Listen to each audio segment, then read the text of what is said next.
I'm so excited to see what you all have achieved in the last few years. Your growth has been incredible, and I'm grateful for all of your hard work and sacrifice.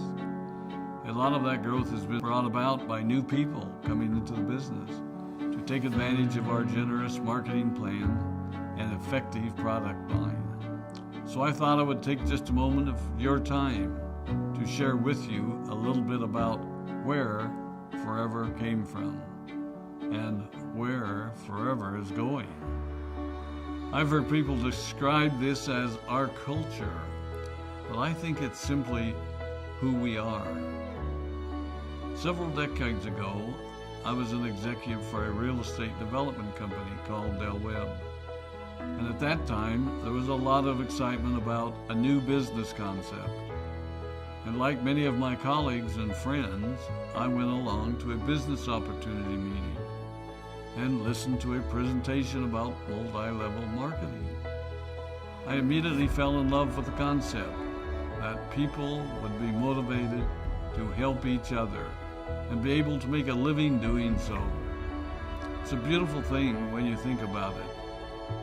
Although I was enjoying my career, I didn't think that I was contributing as much as I wanted, or as much as I could, to improve the well-being of the people around me. Inspired by the concept of people helping one another, I set out to write a marketing plan that is almost identical to the one that we use today. As I developed it, I had two goals. One was to pay the highest bonuses possible and still be able to run a company effectively. Two, to build a plan that would motivate and encourage people to keep working. I wanted a plan to reward those that remain active and engaged. I love the concept of a royalty income. However, I believe that it's good for our souls to work hard. People who work hard are happier.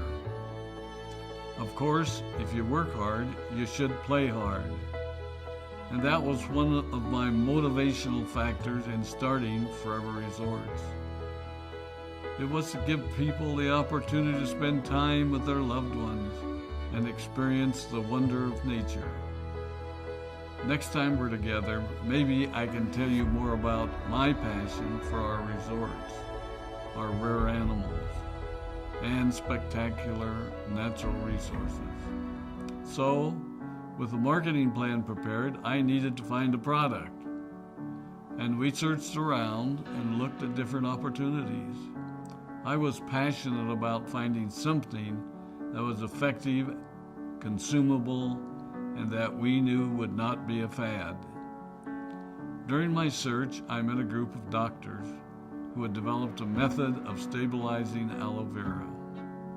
They convinced me of its efficacy, and we began testing the product, and were amazed by the results. We were in business.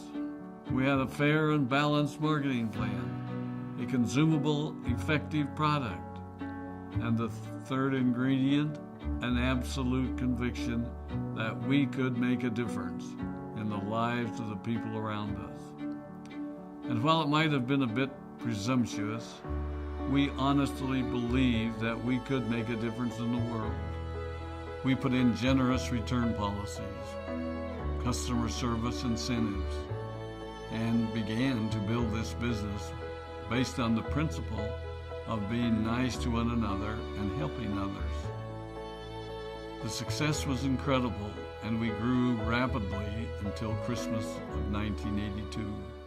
I was sitting at home with the family, and the phone rang.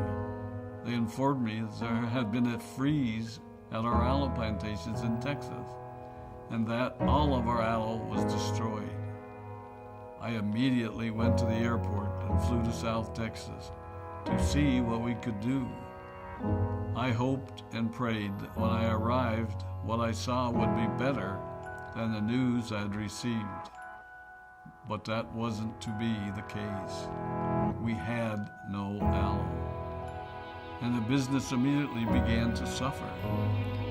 There were some FBOs that left, but more importantly, there were those that stayed. It was a tough time for us. We put everything on the line to stay in business, and there were many sleepless nights. But we were convinced that what we were doing was right. We decided that this would never happen to us again. We flew out to the Dominican Republic and purchased as much land as we could and began planting aloe in one of the safest weather zones in the world.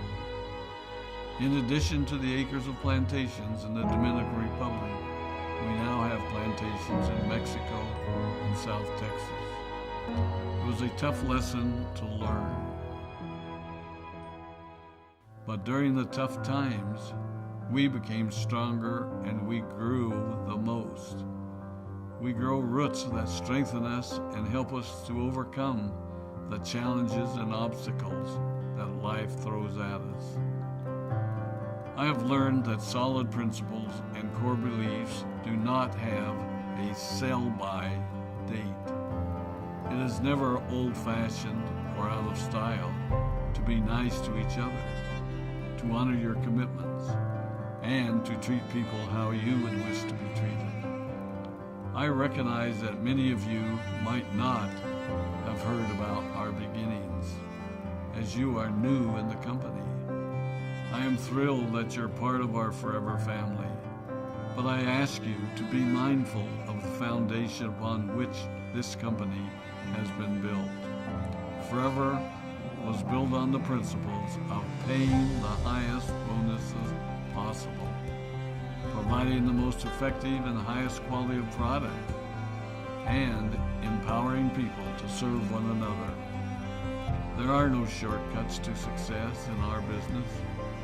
Of course, the speed at which we reach certain levels may vary, but the fundamental principles remain unchanged and will remain unchanged as we continue our journey over the next 4 decades and longer.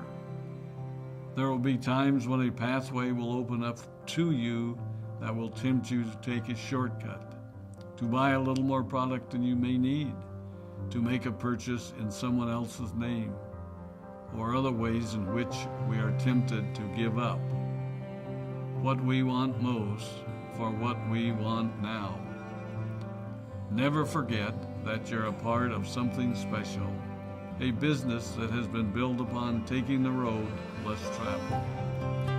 It may not be as fast and as shiny as you might want it to be, but take it from me, the road less traveled is more rich, more wonderful, more fulfilling, and more lasting than you can ever imagine.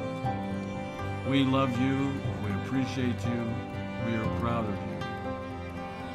My name is Rex Mon, and I